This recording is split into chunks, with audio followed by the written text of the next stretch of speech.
All right, so check it out. That's Brother Nathaniel in action right there.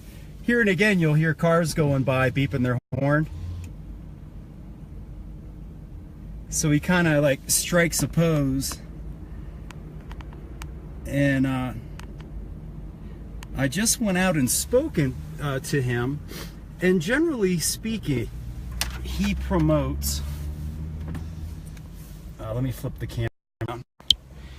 Generally, he promotes the idea that like all Jews are evil, and that kind of thing, and that my battery's running low here a second. Let me plug in for a second, and that you know, the Jews are the only money lenders and all that kind of thing, and the reason why that's bad is that in order to it's a false flag.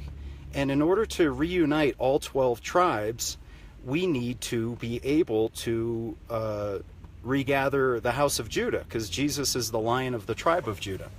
So closer here. So I'm going to go out. I tried to ask him a couple questions, but you know, he's kind of standoffish. Here we go.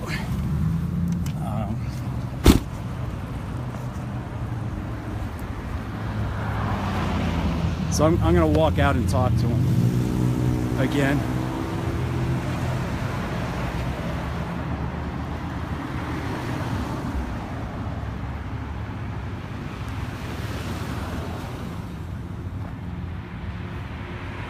Strikes a pose.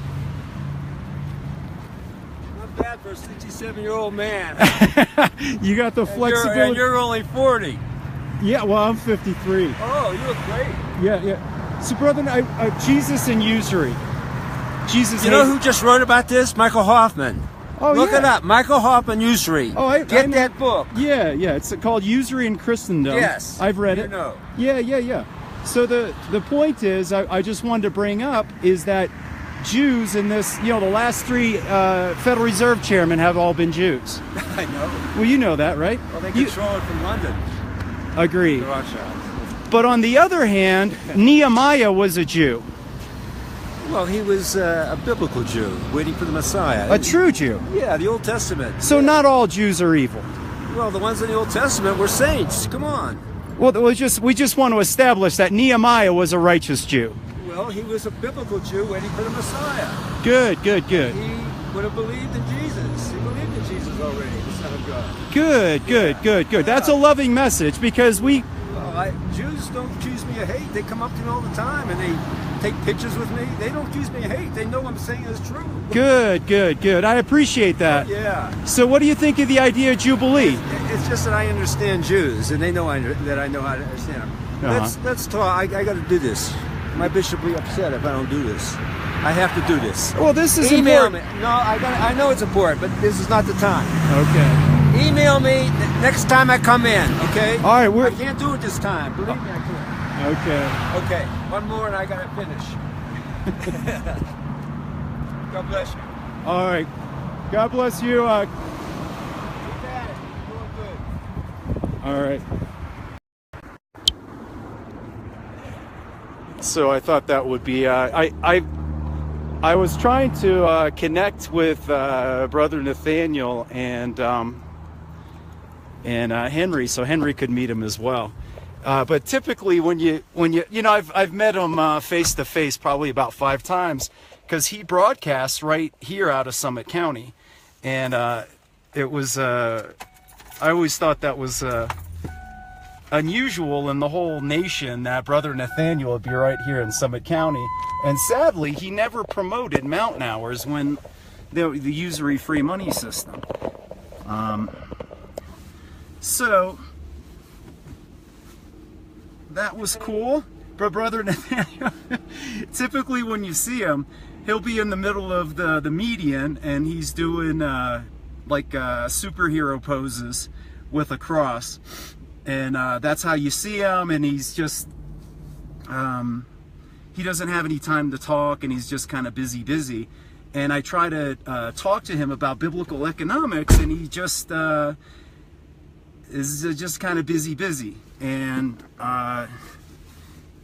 you know, to be honest with you, you know, years ago I wasn't as sharp with the Bible as I am now, so I'm able to use the word of Yah in order to challenge anything that is incorrect. So the lesson, you know, it's a Daryl Payne says, I didn't know that you knew bro Nathaniel. So he's right here in Summit County, and I've had a house here. We've had a house for 10 years here, and we started promoting mountain hours in like 2011, 2012, and you know, we had an event in 2012 where we had just about all of the biggest libertarian leaders. You know, it was Adam Kokesh and Gary Franchi, Sheriff Richard Mack, Luke Radowski, Joby Weeks, Jordan Page, and I hosted an event called Rocky Mountain Puff, and we took all of these different big names in the libertarian side, and we actually took them on a tour of mountain hours, and we recruited. I showed them mountain hours, how easy it is to recruit new members, and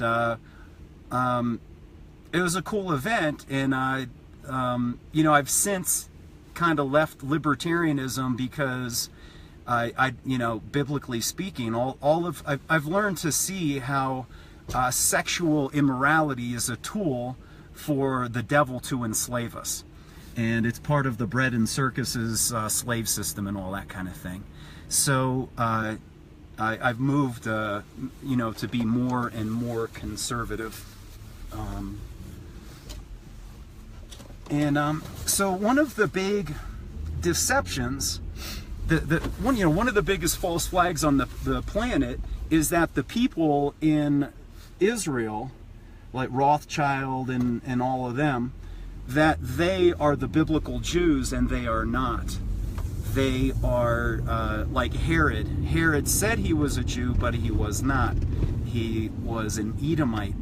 And this is a false flag, and the reason, the purpose of this false flag is to deceive people into thinking that all Jews are evil. And the Bible proves that right off the bat with Nehemiah. In Nehemiah 5, he was a righteous Jew that led a debtor's rebellion. And sadly, people, you know, to a big degree, when I watch videos by Brother Nathaniel, I don't hear him saying the good aspects of Judaism and talking about how Old Testament law is the law that defeats the moneylenders. Because as best as I know, he's a constitutionalist, which no matter what you say, like if you're still supporting the Constitution, you're actually Talmudic, because the Constitution is the tradition of the elders. So you can play the role where your lips say that you're against usury, but if you're for the Constitution, you're for usury, because the Constitution provides and allows usury. So anyway, it's necessary for us to have a vigorous debate where every talking head, thought leader, all of the people that we interact with online, that we watch their videos, going all the way from like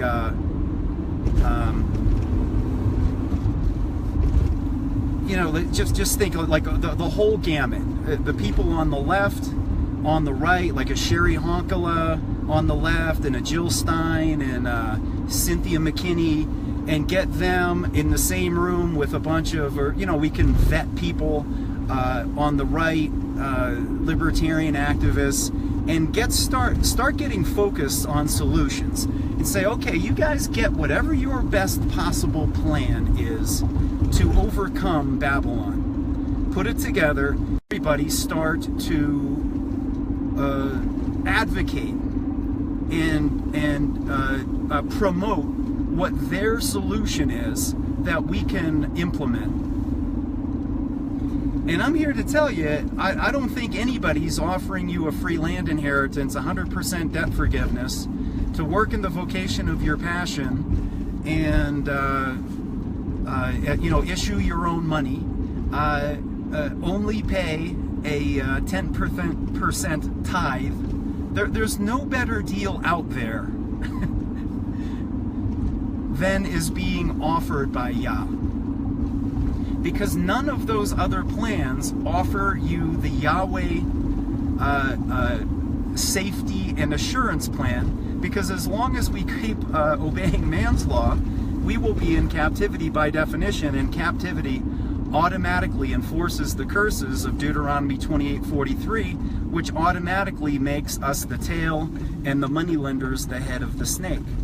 So when you have somebody putting on a Christian costume like Brother Nathaniel is, he needs to, if you're a Christian, you can't be a constitutionalist. They are adversarial. Christians cannot be constitutionalists. The Constitution is the tradition of the elders, written. It's the it's the leaven of the Pharisees. So as best as I know right now, Brother Nathaniel is a constitutionalist. So there needs to be a forum where people like Pastor Chuck Baldwin, David Duke, Brother Nathaniel, all these people that are constitutionalists can be put in the room with people like me and Henry Garman and Pastor Ted Weiland, where we can challenge them and say, you're being double-minded. Jesus was adversarial with the very same people who were making their own laws, like the scribes and the Pharisees. They were making stuff up. Jesus and the apostles were obeying the law. The scribes and the Pharisees and the moneylenders were making up their own laws. So that's why this Constitution thing is such a very important topic, because it distinguishes between those who are actual Christians and only obey the king's law versus those who profess with their lips, as Isaiah prophesied and as Jesus repeated in Mark 7:7. That's why we need to have this debate. And every time that I try to get with Brother Nathaniel on this, he starts running away. He runs away. And you know, to be honest with you, like, this is the first time I've seen him in a couple of years. And back then I wasn't as sharp with the sword, the word of Yah, as I am now.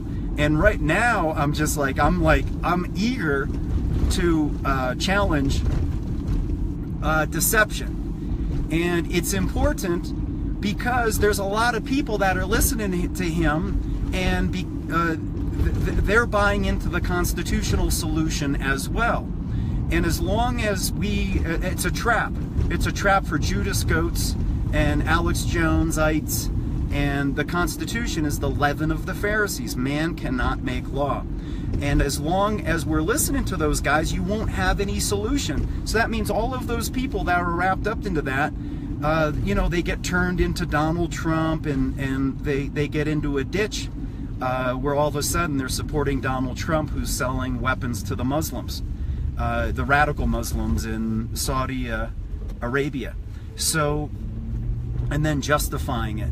So anyway, the point is that the reason why vigorous debate is so important is it's not that, oh, I want you guys to all to follow me instead of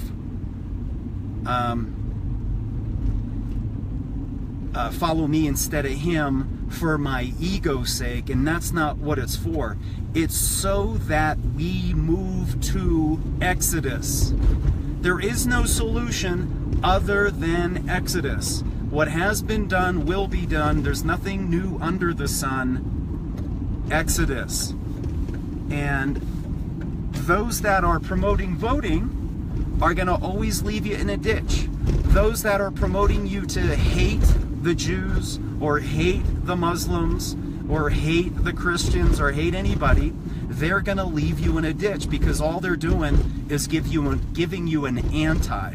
What we want you to be is pro-Exodus, pro-biblical economics, and pro those who want to follow the king's law and have a monotheistic relationship with Yah, because that's what Israel is. Israel, to marry Yah, must be a monotheistic, mindseted people. They must have a monogamous relationship and obey only the laws of Yah. And that's how we do this. So Robin actually just called me. I'm going to see if she needs anything or if the baby needs anything. And thanks for tuning in and getting a little bit of a glimpse of Brother Nathaniel.